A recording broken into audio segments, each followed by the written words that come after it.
So I did all the things. I walked my dog. I walked around the house. I'm like, I got to bring this on.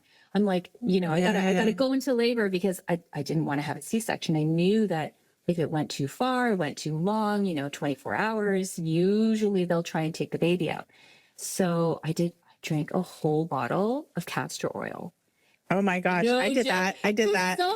I can't remember who told me. It was like, it's an old wives' tale, right? It just makes you poop a lot though. Drink, do this, do that. Nothing worked. No, I was like, I know. girl, what did I do? I drank that damn castor oil. No baby came out. No labor, no nothing. So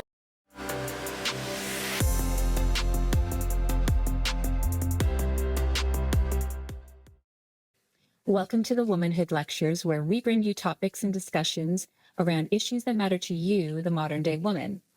We hope to inform, inspire, and hopefully spark some healthy debate. I'm one of your hosts, Yasmin. And I'm Lyra. Please like, subscribe, share, and you can also comment as well. Just a little bit of a disclaimer here. We are opinionated moms, career women. We definitely have a lot to say because we're wide awake in this world right now. So please take what we say, decide what fits for you and what doesn't, just throw it away. With that being said, today's topic is, and I'm going to give you just a little bit of another disclaimer for today's topic. We're going to be talking about our birth stories. And so we're going to be using a lot of terms that if you're kind of sensitive and you don't like certain words, you may want to skip over a few parts. Like, we're going to be saying vagina a lot. So just so you know, because we're women and we gave birth to, all our kids, vagina is part of it. So if you don't like that word, it's okay. The V word. You can just keep going. Yes. We're not going to shorten it by saying the V word. We're not going to pretty it up. It's vagina. Yeah. Did you ever name your vagina? Like, I don't know. No, I didn't. Like to do that. No. They like to give it a cute little name. I named my car, but not my vagina. Oh my goodness. My gosh. Okay. So we're talking about the birth of our children today. We're off to a good start. I love it. Okay. So that being said, I mean, I have about yours. My kids. Yeah. Oh, wow. Mm-hmm. I was not ready for my kids. Oh, no. So mine were both surprises, but my first was definitely, it's your first child, right? So I didn't know that I was going to have one. And I just found out I was. And it was one of those things where I was like, I'm going to bring this life into the world, right? Best decision ever. Yep. So I went through my pregnancy, and I have to tell you, just at that time in my life, I think I would have preferred to be partying at a club and having some, glasses of wine and dancing still. I wasn't ready to make that decision, but I just had to grow up really, really fast, really, really fast, put my motherhood hat on and decide like, hey, I'm going to dedicate my life to this baby. So being pregnant, some people like being pregnant. I've heard people say like, I think you said that to me. You said that to me. Oh my gosh, you did. You're one of those. I was like, I love being pregnant. I was like, I hated it. Glowing and feeling amazing. So much. Oh my gosh. I hated it so much. I felt like an alien. Yeah. Besides the beach. I feel like that. Felt terrible during my entire pregnancy. There's some people who throw up all the time. There's some people who feel sick. They can't look at certain foods. I mean, I could eat stuff for sure. And that's the problem. I ate everything. I had pickles every day, every single day. That's a real thing? It is a real thing. I had the lady at the sandwich shop where I worked, right? I used to get a sandwich, and she was the sweetest thing ever. She used to just give me a bag of pickles with my breakfast. That's the best. Bag of pickles. Oh, come on. That's amazing. Hello. Thank you, sandwich lady. She's amazing. Yeah. Shout out to her, honestly. But she, so that being said, I ate everything, lots of hot sauce, lots of, foods that probably were not that good for me, but, and I did the whole working out thing. But after a point, the doctor said, you know what, you have a high risk pregnancy. Oh, That seems to be a common thing nowadays where women are being told they have high risk pregnancies for one reason or another. Mine was that the placenta was not moving, it was low lying. So I think we're going to talk about that today. It's about C-sections and how that's commonplace. So for me, I just didn't want to have a C-section. That was one of the things where I was like, no. So we had multiple ultrasounds, and then we finally were able to get to a point where I was like, okay, I'm going to give birth. But my due date came and it went. This is my first baby, right? So 10 days later, I gave birth to her, but I was supposed to be induced the next day. And I actually gave birth to her during one of the worst snowstorms in Toronto oh my goodness. that we've ever had.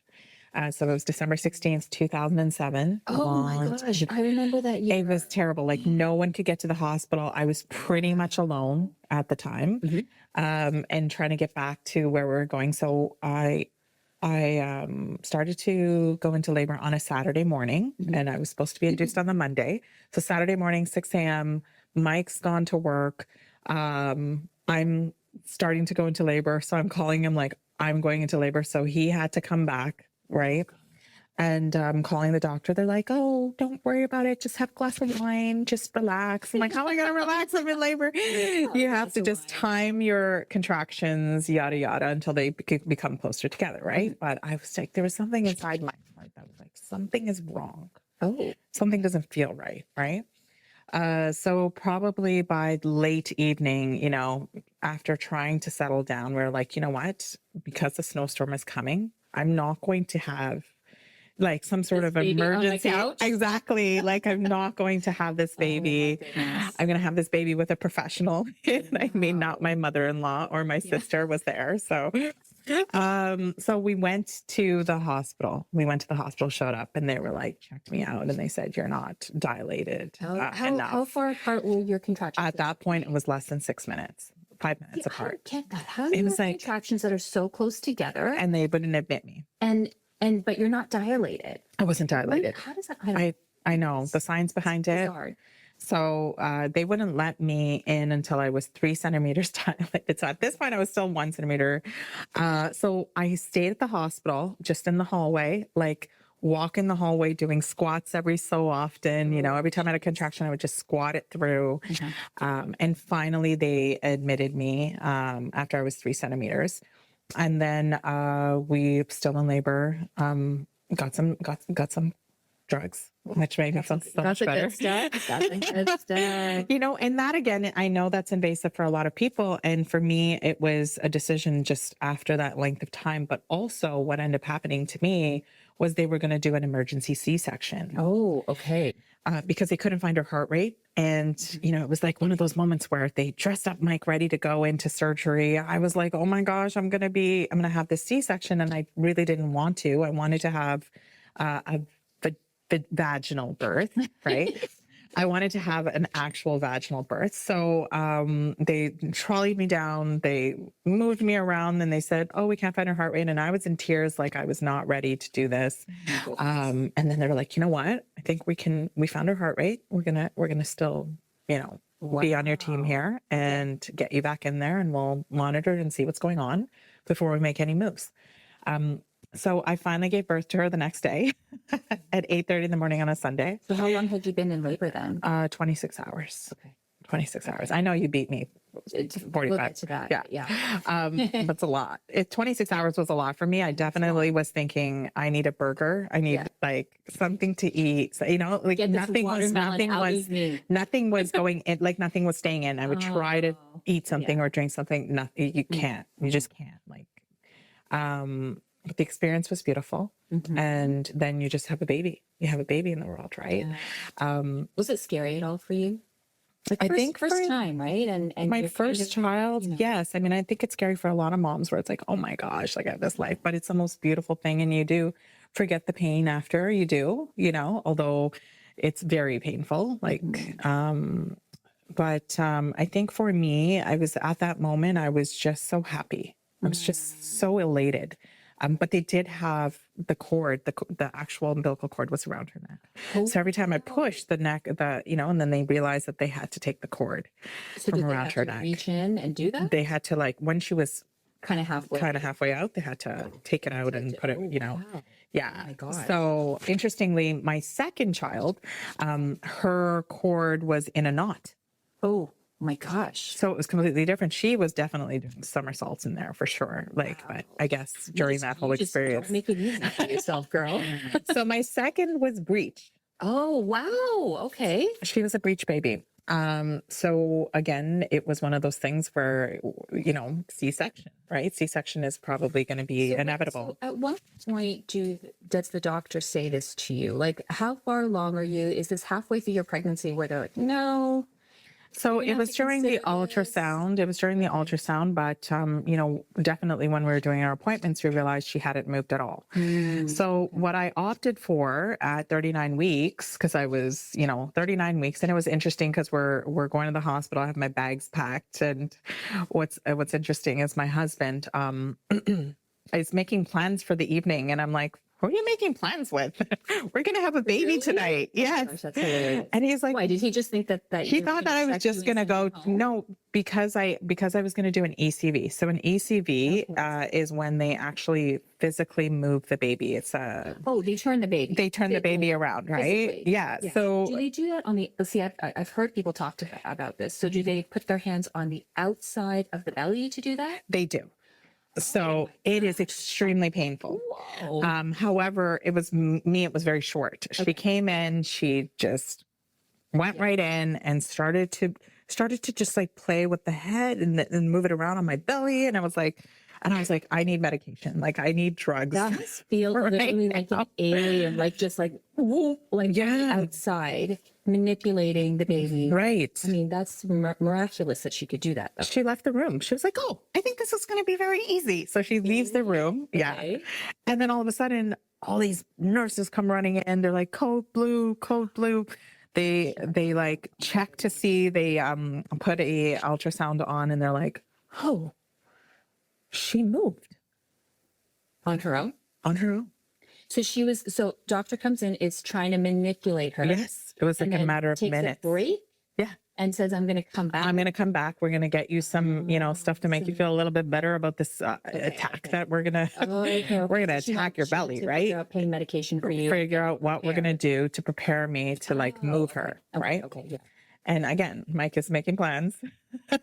I'm going to move with my boys tonight. We're going to be fine. Like we're having a baby today. Hilarious. So, so they ended up having to induce me. Yes. After that, because they realized she moved, and I was like, no to C-section. Like whatever we have to do to like avoid C-section. So she turned enough that her head was down. Turned enough, yeah. Oh my God. So it's still invasive to be induced because there's obviously medication they have to put into you, but we had to get it right. And really, at the end of the day, my philosophy on this is like, whatever brings the baby out healthy and gets her out. At the end of the day, fine. If I had to do a C-section, then fine. I don't like look down at it in any way. If that was the inevitable action that would have had to happen for me to get my babies out, by all means. But I find that yes, that doctors do push it. So at the end of the day, though, they didn't have to for you. Nope. I had 2 vaginal births. Yeah. Wow. Yeah. But it was tough. Yeah. It was hard. And, I find that, I hear a lot of birth stories of people who have had their babies at home in the tub. And, I envy that. I envy that. But, it wasn't realistic for me in my case. Yeah.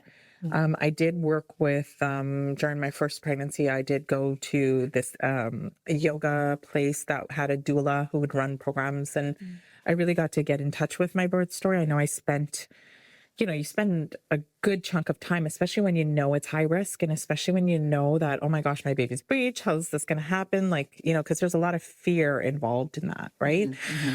Spending time with the doula was amazing because she was able to help me just let go of the fear of the inevitable. The inevitable is that baby's coming out. Yeah, one way or another. That's the end all. Yes. So to stress yourself in between and to be worried and constantly like, oh my gosh, during the 9 months and like, what's going to happen and how's this going to happen? It's just, at the end of the day, it's the anticipation of your baby coming into the world. And It worked out for me. It worked out for me. I have two amazing kids. They're amazing people now. Obviously, this is like a long time ago, but the experience of it has taught me a lot. And when I do meet mothers or new mothers or mothers to be, my first instinct is to tell them to not listen to birth stories. Not listen to too many birth stories Too many birth stories ahead of time. Yeah, I would agree. because everybody has different scenarios. Mine were both very, high energy, very stressful. The experience of it, I would have preferred another route, but number one would be don't listen to too many birth stories. Don't watch the birth stories on television. Oh my God, remember that show? Yes. No, Don't watch it. I wouldn't have done that when I was extremely stressful. You're just going to stress yourself out. The inevitability is they're in that time frame of 26 hours. The end all goal is that you're going to have a baby, and women have had babies for millennia. Yeah, seriously, of course. Yeah. So it's going to happen, right? But mine were over, and my pregnancy was over. I do not wish to be in that place again. After you had your second, Yeah. How long was that labor for you? 6 hours, because it was induced. It was induced, quick out. Had to get her out. Okay. Yeah. And then after that, did you feel at some point that you were done? Did you feel like, oh, maybe I could, have another one? What was that process like afterwards? So both my kids were surprises. So I was like, I'm done with the surprises. The shop is closed. Okay. Yes, the shop is closed. Yeah. I mean, those are decisions I make. I look back. If I had two more, I would have been good. Yeah. Yeah. Okay. For sure. But I just wasn't in the right place to have more kids. I wasn't right, financially where I wanted to be. I was just like, if I'm going to give, my best life to two kids, that's what's going to happen. Yeah. So I wasn't in the best place. But yes, I do look back and I say, yes, probably two or three more. They're amazing. They're kids. Yeah. My kids have been amazing. And I think I've gotten it correct with raising them. So it's been good. That's amazing. Yeah. And you know what? Also, the thing is, it's not just about finances. It's about your time and attention that you can give to each kid. How much of you can you spread around between all of them? Because I have three, and it's a lot. It gets, it does. And you have two girls and a boy. I have two girls. Yeah. So you have the experience of the two girls, but I don't have the experience of the boy. And I used to have a neighbor that had boys and obviously I have girls. And I noticed the volume difference between the two houses. Yeah. The mornings you could tell like we're both going in the car and, the kids are just two different volumes. Like because like, and mine are just like walk into the car. Girls are a little different for sure. Yes. Yeah. They're many of them, are often, we kind of socialize in that way, I think, too. But yeah, my girls were very sort of quiet, and my son was very rambunctious. He was kind of a little monkey. So yeah, I can attest to the fact that there is definitely a difference. Yes. From the time they are very, very young, from the time they were born, really, they have very different personalities. Absolutely. Yeah. And what about you? Like, I know that your birth stories are completely different than mine, but so you can hate me. I'm one of those women who absolutely loved being pregnant. I enjoyed it. It just agreed with me. So and I was very scared. Before having kids, I thought, oh my gosh, this is going to be horrible. It's going to be so hard. It's going to be so hard on my body. I don't know if I can handle it. And I was just really fortunate that it agreed with me. Oh, that's great. My first one, I ended up, so I definitely had a lot of morning sickness with her. I couldn't eat a lot of things.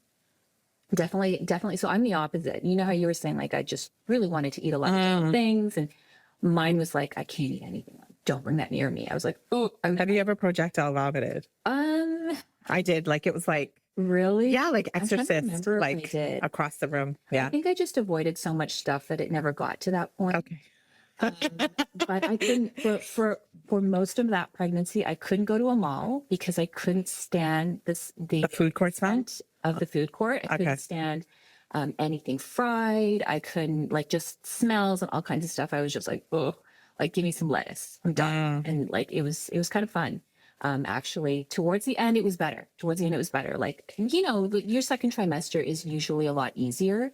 So I was able to get back to normal. I hated my whole 9 months. But anyways, go ahead.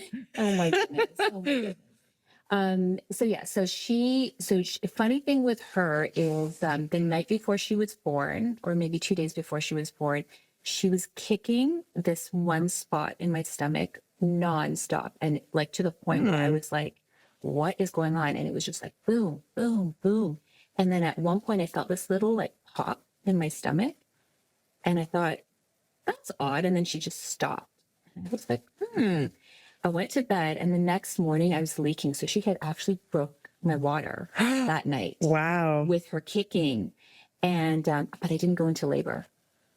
So I was just, water was broken, no labor at all. And I was just walking around leaking. And so I called the hospital and I was like, I'm leaking, but I have no signs at all of labor coming on. And I think it was about 4 days before my due date. So pretty close. Right. They said, give us a call back in 12 hours. So about 12 hours later, called the hospital. I'm like, yeah, nothing's happening. I don't feel anything. That I'm leaking all over the place. Get this baby out. Like, what am I supposed to do? They said, just come on in. So I went in, they checked me. I was probably only maybe 2 centimeters dilated. Okay. A little. And they were like, okay, we're going to induce you. So I think I got up to, I think that's where I was at. They induced me. Nothing happened. Like I started having some contractions. Okay. But it wasn't dilating. So hours go by and it's like the middle of the night. I'm barely 4 centimeters dilated. By this time they had induced me. They'd given me all this stuff. They were like, oh, it's going to come really, really fast. We're going to get the anesthetist in here. We're going to give you the epidural. You're going to be all ready to go. They did all the things. And I was just like, guys, what's going on here? Like nothing's happening. Mm-hmm. And so at that point, I want to say we hit that 24-hour mark and the doctor was coming in and checking me. And he's like, well, so far nothing's happening. And then within 2 minutes as he's leaving, suddenly everything happens. Heart rate starts dropping. They're like, oh my God. And they all rush in. This is like a common thing. Yeah. Like, yeah. Heart rate's dropping. What's happening with this baby? Oh my gosh. And then of course they see it. I've been sitting there like 24 hours. Water's been broken. They've done all this stuff.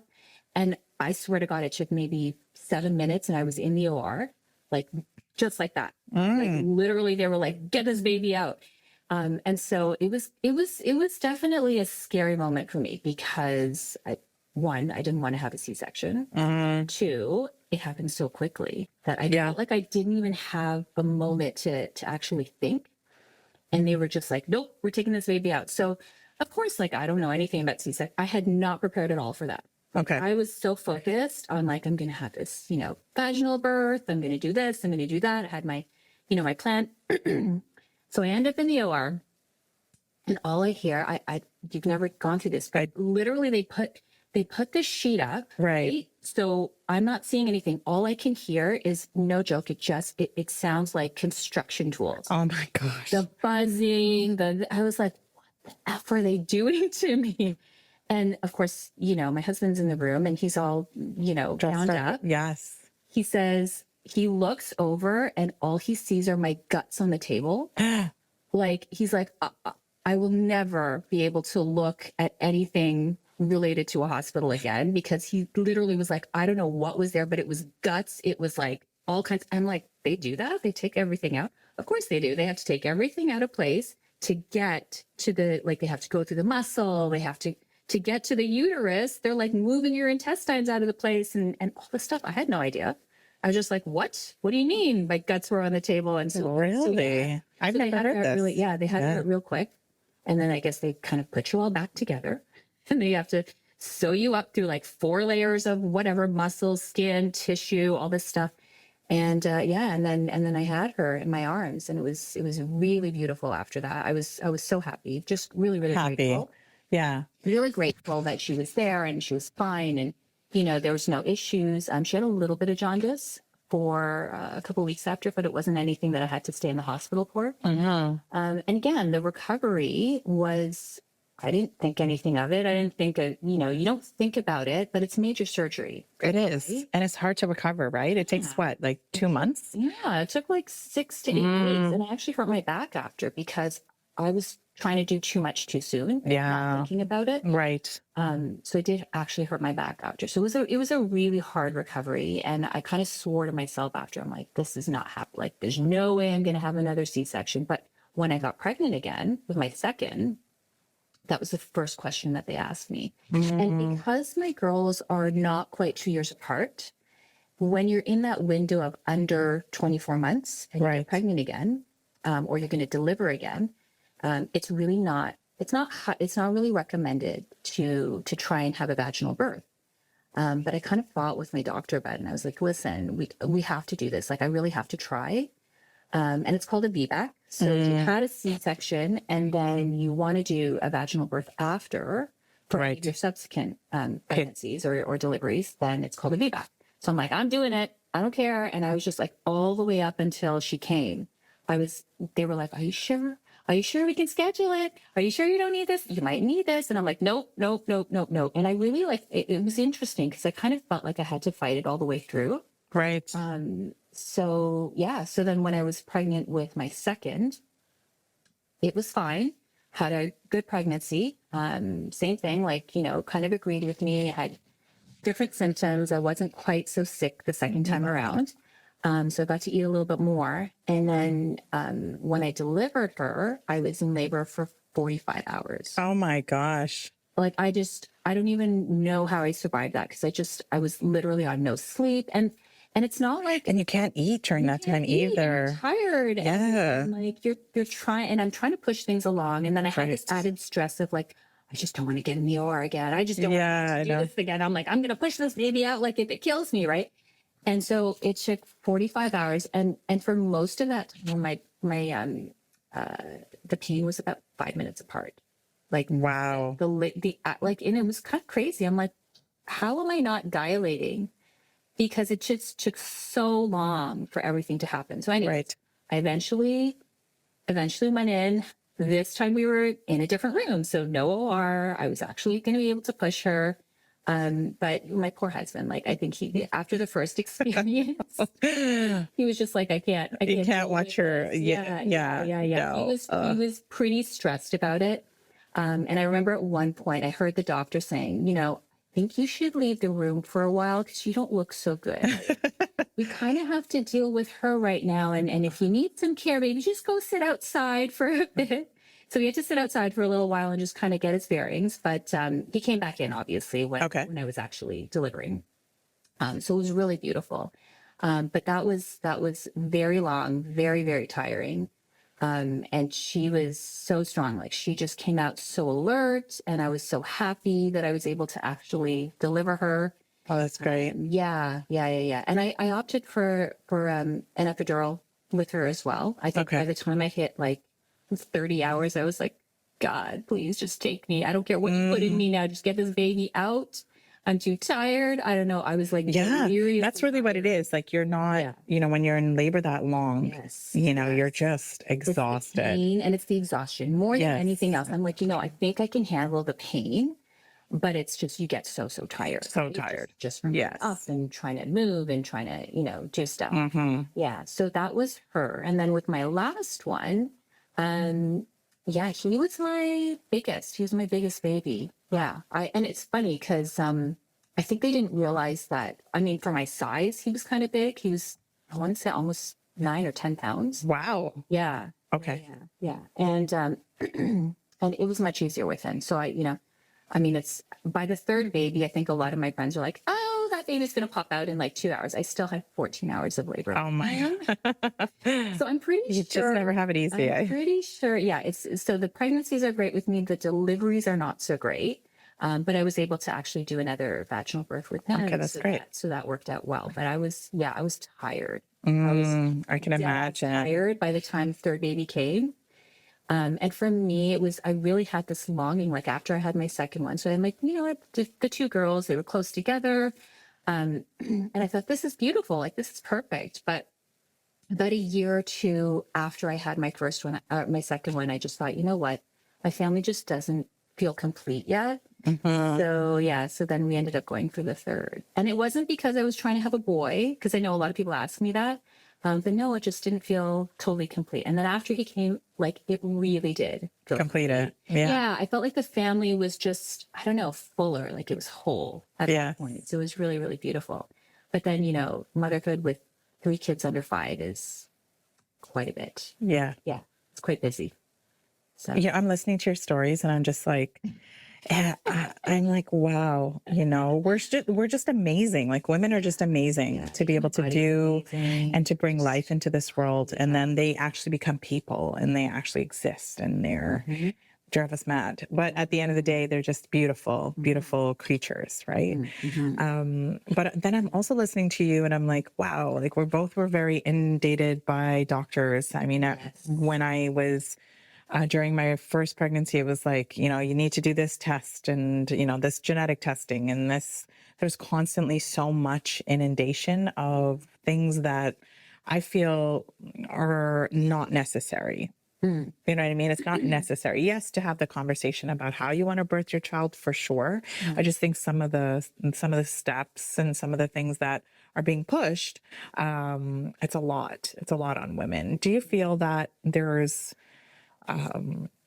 I'd say after the aftermath of it, you know, having the C-sections, having the inundation with the epidurals, like, do you feel, oh, I was totally pushed when I was there. but do you feel different? Does your body feel different? I know that like for me with the epidurals, I felt like, oh my gosh, like, you know, it was a lot. It was a lot on my body. I'm not used to having that much drugs inside my body. Oh, right. Yeah, I see. So I felt very inundated. You know, the recovery was a lot harder for me. Yeah.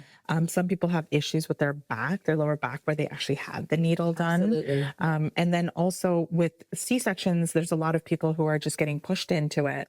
Yeah. It's almost like it's, I don't know the stats on. Yeah, so in North America, I was just reading up on it. We have an almost 30% rate of C-sections Wow, that's high. out of all of our live births. And worldwide, the World Health Organization actually suggests that it should be more around 10 to 15%. Okay. So we're quite high in the developed world.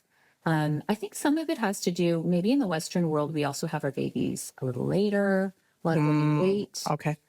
We also have a lot more incidents, I think, of things like Diabetes and high risk. pre-existing- Yes. pre-existing health issues. So that doesn't make it any easier. And so, Yeah. I do think that C-sections kind of get a little bit of a push. It's a lot more profitable too for doctors. Profitable, it's certainly is. Yeah. And if you've had one, especially in my case, my experience You're going to have more. was Yeah. that's the first thing they offer you. Like as soon as I came in and I was pregnant again, oh, let's schedule you C-section. I was like, no, let's not. Yeah. Right. And even for my third one, where I'd had a successful VBAC, it was still offered. And it was like, well, but you've had a previous C-section before, you know, there's a chance of rupture. Like they say these little things that kind of, I don't know if they're meant to scare you, but they do. Yeah. Right. There's, oh, you have a higher risk of this and oh, you have a higher risk of that. Right. And I'm sure that part of it has to do with, you know, trying to make sure that you're well informed. Yes. But I mean, I don't know. I was kind of thinking, I was looking at my whole situation and saying, if someone had just said to me, hey, here are also the stats of successful VBACs. Right.